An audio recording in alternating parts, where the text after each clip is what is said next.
Project MKUltra, when the CIA tried to hack the human mind. What if your thoughts weren't your own? What if someone made sure of it? This isn't dystopian fiction. It was real. It was funded. And it happened in silence. Project MKUltra, a CIA operation that spanned more than 2 decades, a mind control experiment that didn't ask for consent, only compliance. This is the story of how one of the most powerful governments on Earth tried to hack the human mind. The birth of MKUltra. The year is 1953. The Cold War is intensifying.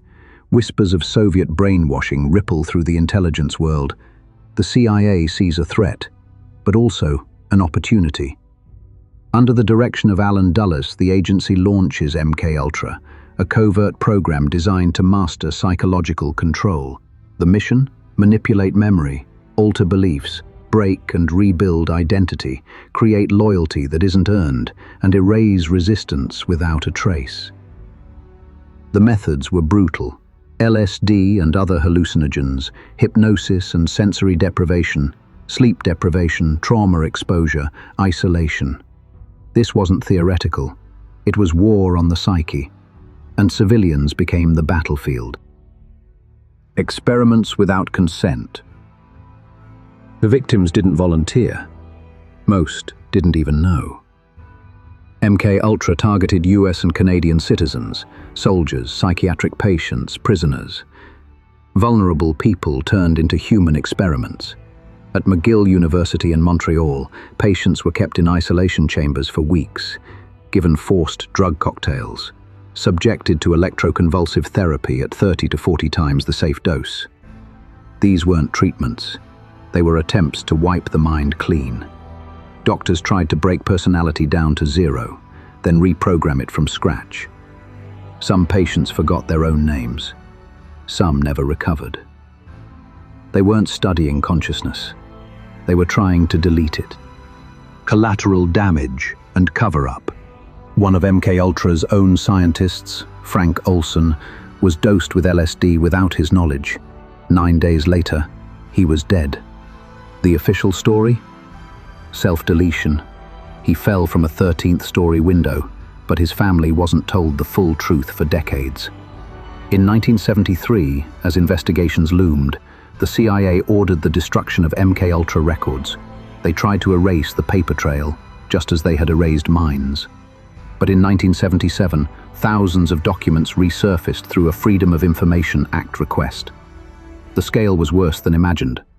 MKUltra wasn't one experiment. It was hundreds, and it left wreckage in its wake. The public reaction. In 1975, the Church Committee blew it open.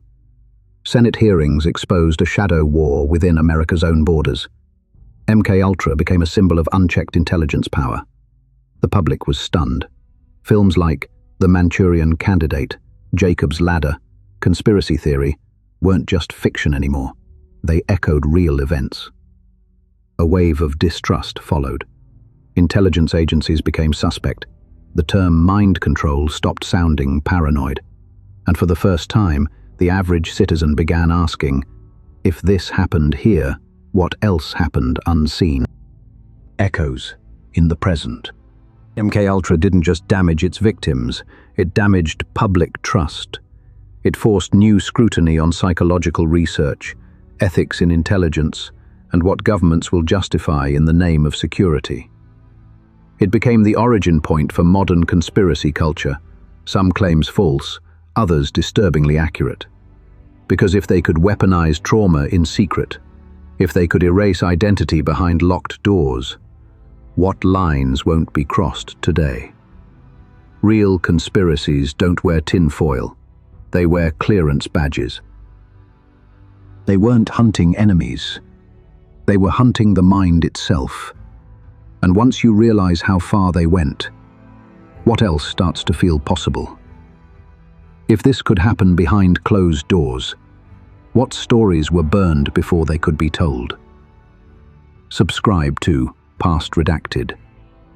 Next time, the day America dropped bombs on its own citizens. the Tulsa Massacre, when America bombed its own.